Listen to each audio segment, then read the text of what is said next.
Hi, I'm Sheri DeMaris and welcome to Macro Magic. And today I have with me Denny Waxman from the Philadelphia area. Many of you know Denny in the macrobiotic movement. He's been a prominent teacher since the 1980s when we met in Philadelphia. And he's the author of The Ultimate Guide to Eating for Longevity, which is a great book, not only for information about macrobiotics, but recipes as well. And he's the president of the Strengthening Health Institute, where he teaches people all stages of macrobiotics how to cook and develop a lifestyle, macrobiotic lifestyle. So today we've had Denny on for several times on the show, as well as Susan. And today we're going to talk about climate change and also healing the body and how those two sort of go in sync, which many people don't realize that connection. So welcome, Denny. Thank you, Sheri. Happy to be here. Yeah, and some of the most hopeful news that I received when you were teaching in a Scene natural food store, and I would go for lectures, was that our body naturally wants to go back to the healing state. If we cut ourselves or we're in an accident, immediately, the body moves into healing. And that same principle applies when you're recovering, when you're eating good, clean, healthy food, that you developed a sickness for years. It took time to develop, like heart disease or cancer, and then you start to see improvements within weeks.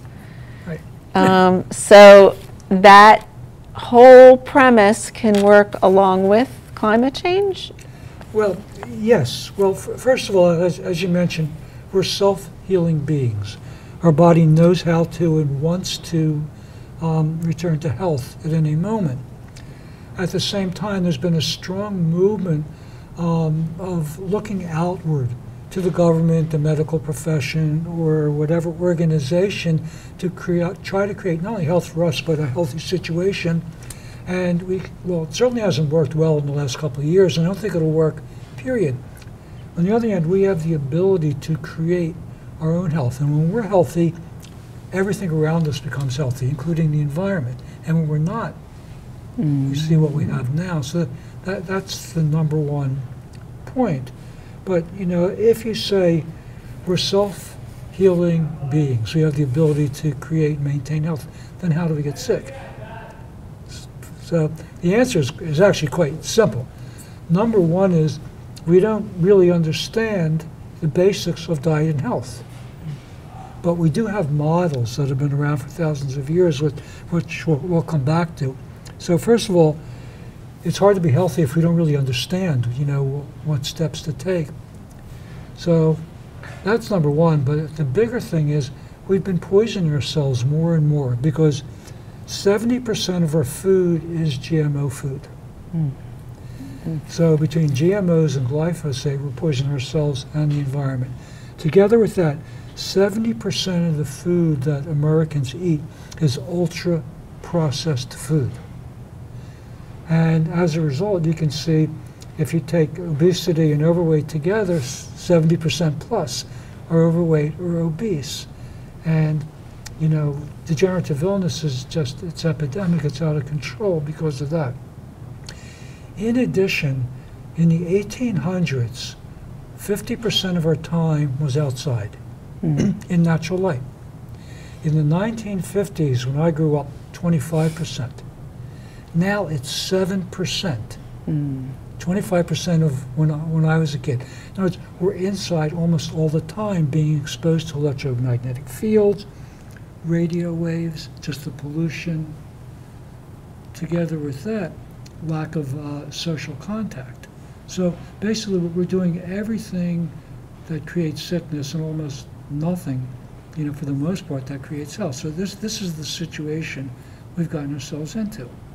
Yeah, and so I guess whatever's happening inside is happening outside. So inside our bodies are sick, then outside our environment gets sick. Exactly. Healthy people create healthy families, communities, businesses, society, healthy environment. Right? It's not so when you're healthy, you naturally want everyone around you to be healthy. sometimes it's like the fall of people pushing, becoming, too pushy, but it's The food Nazi. that's right. It's our natural tendency. And when we're not healthy, when we're sick, that's what we create around us, and that's the problem. Right? When you have so much unhealthy food and such an unhealthy lifestyle, it's a natural outcome of that, natural result for the environment. I know just with noise pollution, once I became macrobiotic, I didn't want to go to loud parties and be around loud people and, go through loud cities. And, you sort of change in your vibration. Right. Yeah. Right. Now, fortunately, we've got a model that we can look at, and that's traditional societies that have been around for more than 10,000 years, and they've enjoyed great health and longevity, and they haven't spoiled the environment. They've actually preserved the environment, to give to future generations. One of my early inspirations was a book published by Rodale called Farmers of 40 Centuries. It was about 4,000 years in China with such little land, how they managed to not only maintain the soil but to improve it over the millennia. So, and that's such a big wave right now, regenerating the soil. Right. Globally at the UN and within all these young people, I think, are actually trying so hard to improve the environment, but they're not looking too much into their own personal health. Right. Only healthy people can create a healthy environment. There's, And I can attest to that because before I was macrobiotic, all my plants were dying in my house. Never watered them, but now that I'm more cognizant and aware, it's like, you want to be surrounded by green, healthy plants as well. So I have a question for you. So someone eating the modern diet, can they cook delicious, nourishing, satisfying macrobiotic meals if Good they're question. not eating the food? Good question. Right. And oftentimes what I find is people try to teach macrobiotics and then they haven't really gotten in touch with their own self and they're binging on the side. So when you go to their cooking classes, you sort of see an imbalance there or strange, combinations of ingredients. Yeah. So we have this model in traditional societies, and it's consistent throughout the world. I mean, I was lucky enough to go to Europe with Michio and Aveline in the late 70s, then live in the UK, 81 to 83, and then meet people from all over Eastern and Western Europe. And, because of that experience, I was able to start to see patterns that are consistent. And everywhere in the world for the past 10,000 years, we see the same pattern. Their diet was grains, beans, and vegetables, seeds, nuts, and fruits, with naturally fermented foods and mild beverages and mild sweeteners, with very little animal and dairy foods. Everything was simply processed and organically grown up until the Industrial Revolution. Together with that, they all had strong family lives and social connections. They had regular, orderly lives. There were meal times. We remember, like, if you don't remember in your own life, I grew up with regular meals, but, in movies and television shows, it's the lunch hour. Lunch hour, right? Can you imagine? Everything stops when we eat lunch. So we had holidays, we had festivals. There was an order to life. And this is a model, and in macrobiotics, people think, well, macrobiotics is Japanese, but it's not, because Japan has the greatest health and longevity, at least up until now, of any country. They followed the same pattern as everyone else, with two differences. They added traditional soy products and seaweeds, which are, something like miracle foods for health and well-being, and that kind of gave them an edge. So macrobiotics, followed this pattern in diet and lifestyle that has worked for more than 10,000 years. And it's something we can, follow, we can emulate in our own life. That's, You know, I mean, I wrote my book to be a handbook, something, you know, so to cut through all the confusion, because that's part of the problem. People don't know what to do. To cut through all the confusion, if you do these things, you're going to get healthy. And, you know, I stand by that. It's like... Yes, and with your counseling, it really shows so many people coming through with health issues. And I think with vegans who view our show, it's really important to realize that macrobiotics has so many great things to learn about. Key healing foods and healing ingredients, but also healing dishes, and to understand the energetics of food and the energetics of health. Yeah.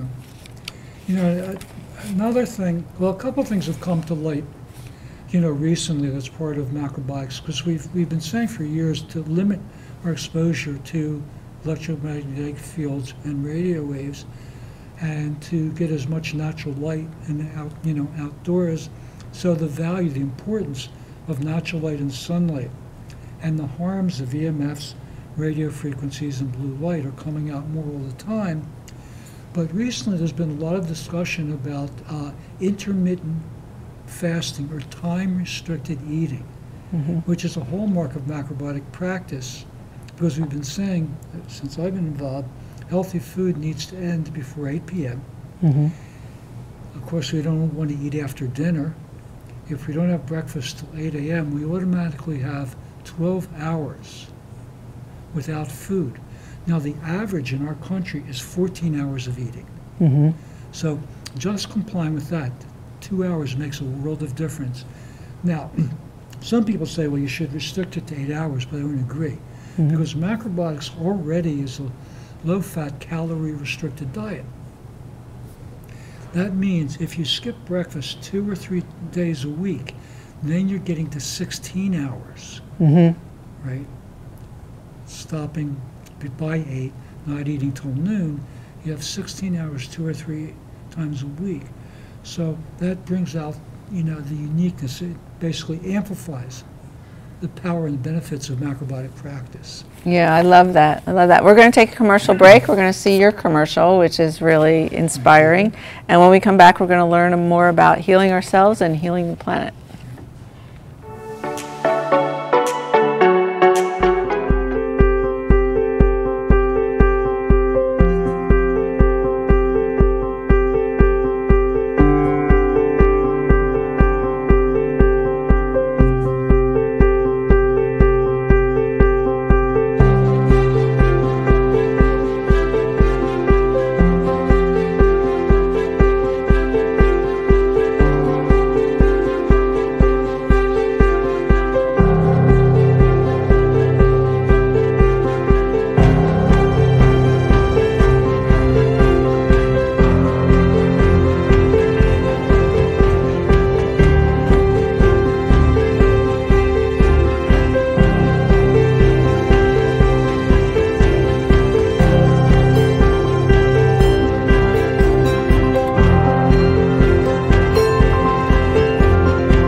Welcome back to Macro Magic. I'm Sheri-Lynn DeMaris with Denny Waxman from the Philadelphia area, and we're talking about how the body heals and how we can help heal the planet. And you want to tell us a little bit about your live online conference coming up? The online conference, so we have one in July. I believe it's July 9th and 10th. And we have a great lineup of teachers. It's really unique. I'm very, very excited about it. So to win, a mindfulness teacher is going to be do 2 classes in mindfulness movement. Then we have Paul Lambeth, who I met in the UK in the early 80s. He's a shiatsu practitioner, and he's going to be teaching a class on meridian stretches. Nice. And I did them 20 years. I did them for years and years, and I stopped, I don't know, for some reason, maybe 20 years ago. And I started in the last year again. And I'm amazed at how powerful they are for really, restoring and correcting our health in so many ways. And his son is a professional chef. Oh, nice. Yeah, Jack. So he's going to be there, and we have some other surprises. It's really going to be nice. And that's all on Zoom, right? It's going to be on Zoom. Okay, great. And then you also have another in-residence program coming up In June. which I'll be speaking at Yeah, for you will. yeah. The Brown Race documentary. Yes. Which we're excited about. Yes. Jim Lyons is also going to be part of that. Oh, good. Yeah, No, yeah. he's going to be, Jim Lyons is going to be part of the July online one. Conference. Yeah. Oh, good. Yeah. And Jim's rice, I guess, is selling up in New York like crazy. So Yeah, it'd be nice to hear it. Sells out. So coming back to our conversation about healing ourselves, healing the planet, you wanted to mention, now we move into climate change. What are your thoughts about climate change in relationship to eat? Now you become healthy and you start eating well, eating some macrobiotic foods that sort of balance out your condition. Then what sort of things should you look out for climate, helping the climate? So in our own life, if we live like a healthy person, we get healthy. It's just simply that. Once we make that decision and we start to align with our health, our body tells us what it needs. We start to crave the foods and the activities, even interests we need to create our health. It's a natural process that, I talk to a lot of people and I hear this all the time. Well, the planet, nature, is also a self-healing being, you can say. The planet knows how, the same way we do, how to maintain and return to health. Now, where does our healing ability come from? Well, our healing ability comes from nature. It comes from the universe, or it comes from God, depending on how you see it. So even though we have self-healing from within, the guidance, inspiration really comes from without. Nature is our guide. So in the same way, nature will tell us what it needs to be healthy. But the question is, who can hear that? So who can hear their own health? People who eat and live a natural life can hear what they need to create their own health. We receive guidance. Well, for the planet, it's the same. People who eat natural food, they're natural foods, which are grains, which connect us with the planet, beans and vegetables together with that, and the other foods that I mentioned. Together with that, in macrobiotics, we have 2 principles. One, indigenous. Eat foods that have originated in a similar climatic zone, similar latitude around the planet, and also to eat local seasonal foods. So it's this combination that really connects us with the planet most directly, so we really have a communication with the planet. We can hear what the planet needs. Now, why is our Earth sick? Well, the same reason we are. Number one, we're poisoning it with GMOs and glyphosate, which is basically destroying the soil, destroying insects, destroying butterflies, destroying birds, destroying everything. Number two, we have monoculture, especially for corn, for soy, and canola oil, where we clear-cut large tracts of land.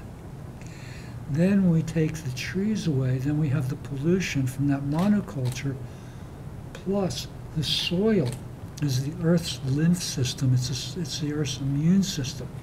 Trees have roots. Roots keep the soil in place. The air gets polluted, it rains. The rain washes the pollution into the soil. The soil cleans it and it comes out as clean water. So we've taken away, the trees and the soil.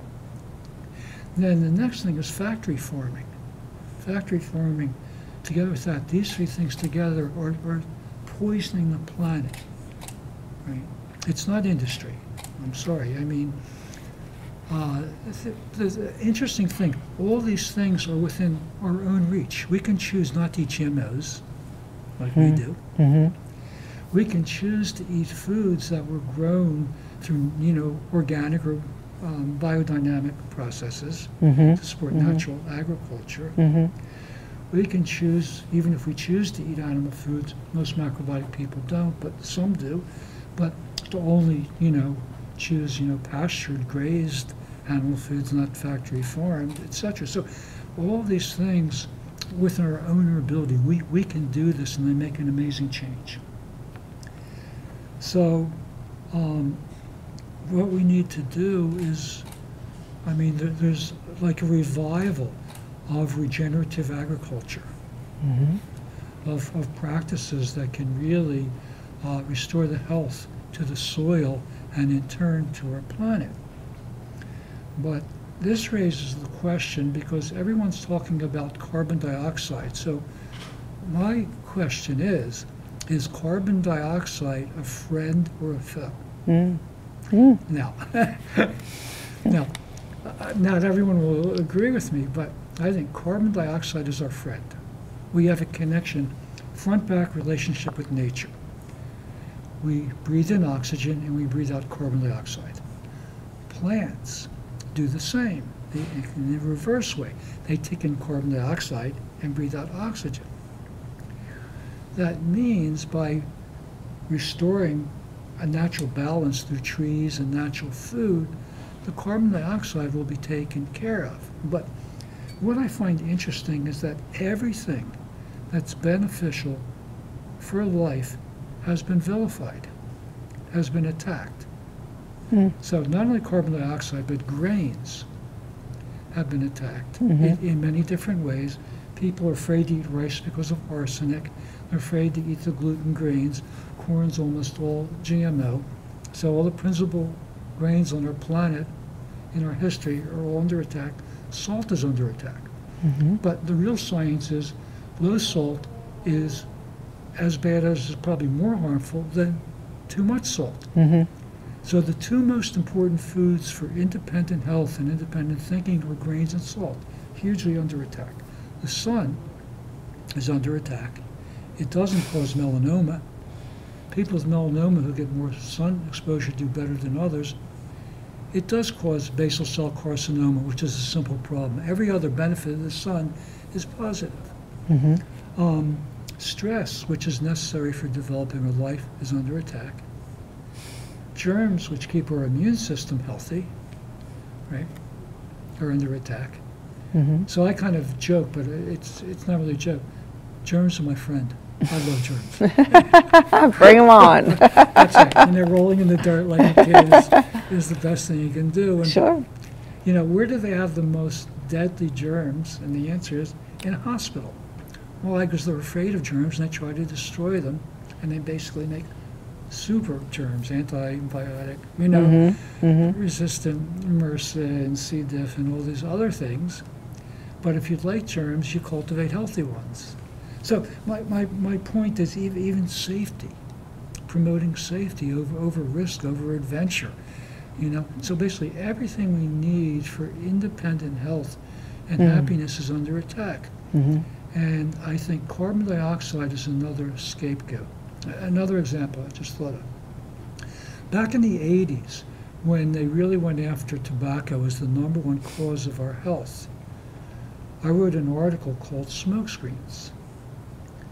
And the basic idea was, I'm not saying tobacco is healthy, everybody knows it's not, but it's not #1. Food is, diet is. It's not activity, it's not smoking, it's diet.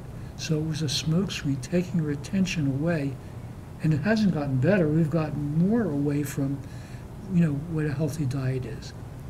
So I think carbon dioxide is another one of those smoke screens blaming fossil fuels in industry, when I'm not saying they're good the same way as tobacco, but I am saying there's so many other things that are in our control, our reach, that we can do that will make an effect immediately.